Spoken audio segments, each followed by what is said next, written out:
মানুষকে কষ্ট দিলে চারটি বিপদ আসে। কখনো কোনো মানুষকে কষ্ট দিতে নেই। কোনো মানুষকে কষ্ট দিলে সেই মানুষটা ঘুমাতে পারে না সারা রাত, সেই মানুষটা কোনো কিছু খাইতে পারে না, কোথাও যেয়ে শান্তি পায় না। এই জন্য কোনো মানুষকে কষ্ট দেওয়া উচিত না। আর যে কষ্ট দেয় তার জীবনে চারটি বিপদ আসে। নাম্বার 1, তার মনের ভিতরের থেকে প্রশান্তি চলে যায়, তার মনের ভিতরে কোনো শান্তি থাকে না। এটা আল্লাহ তাআলা দেওয়ার একটি পানিশমেন্ট আল্লাহ থেকে। আবার আপনারা বলবেন যে হয়তো আপু এখানে যে বেশি কষ্ট দেয় সে বেশি সুখে থাকে। আসলেই না, এটা সে ঘুমাতে পারে না, সে খেতে পারে না, তার মনের ভিতরে প্রশান্তি হারিয়ে ফেলে। এটা কখনো ফিল করেছেন যে তার অনেক অর্থ সম্পত্তি আছে, অনেক কিছু আছে, তারপরেও সে মানসিকভাবে শান্তিতে নেই? আল্লাহ পাকের থেকে তার জন্য অনেক বড় একটা শাস্তি।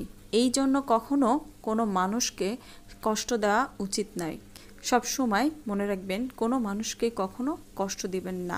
নাম্বার 2, যারা মানুষকে কষ্ট দেয় তাদের জীবন থেকে দামি কোনো জিনিস হারিয়ে যায়। হতে পারে সেটা কাছের মানুষ, প্রিয় মানুষ, সে হারিয়ে যেতে পারে। তাই কখনো কাউকে কষ্ট দিলে নিজের প্রিয় জিনিস বা নিজের প্রিয় মানুষটাই হারিয়ে যায়। আপনার কাছের মানুষটি কিন্তু আপনার কাছে অনেক গুরুত্বপূর্ণ। আপনি কাউকে কষ্ট দিলে কিন্তু আপনার কাছের মানুষটি হারিয়ে যাবে। এটা কিন্তু খুবই খারাপ জিনিস।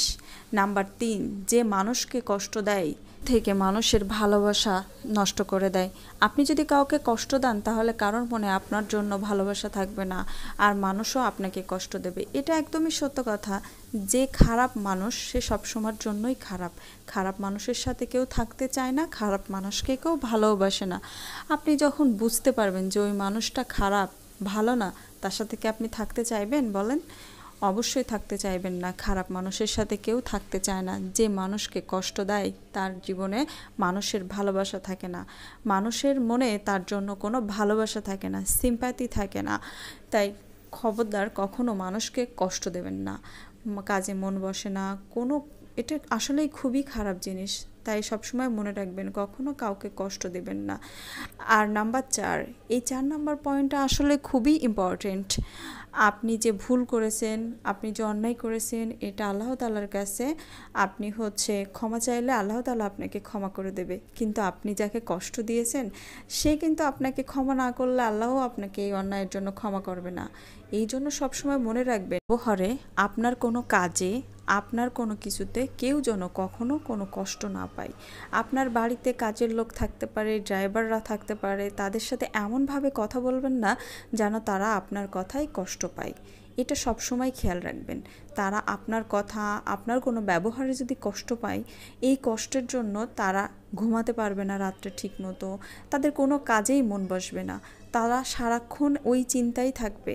তাই কখনো কাউকে কষ্ট দেবেন না। কষ্ট দিলে হয়তো আল্লাহর কাছে তওবা করলে আল্লাহ পাক আপনারে ক্ষমা করে দেবে, কিন্তু যেই মানুষটাকে আপনি কষ্ট দিয়েছেন সেই মানুষটা যদি আপনাকে ক্ষমা না করে তাহলে আপনি ক্ষমা পাবেন না, এই ব্যাপারটাই। তাই সর্বদা মনে রাখবেন কখনোই কাউকে কষ্ট দেবেন না। কষ্ট দেওয়া থেকে বিরত থাকুন, নিজেও ভালো থাকুন, অন্যকেও ভালো থাকতে দিন। সবার সাথে ভালো ব্যবহার করবেন, ভালোভাবে থাকবেন, দেখবেন নিজের জীবনটাও খুব ভালোভাবে চলছে এবং অন্যরাও খুব ভালোবাসা পাচ্ছেন। আপনাকে সবাই খুব ভালোবাসা দিয়ে, মন থেকে স্নেহ, যত্ন, আদর দিয়ে আপনাকে ভালোবাসবে। আপনার মানসিক শান্তি থাকবে, তাদেরও মানসিক শান্তি থাকবে। আপনি হয়তো কোনো কারণে আপনার বাবা বা মায়ের সঙ্গে বা স্বামী বা স্ত্রীর সঙ্গে কখনো খারাপ ব্যবহার করে ফেললেন।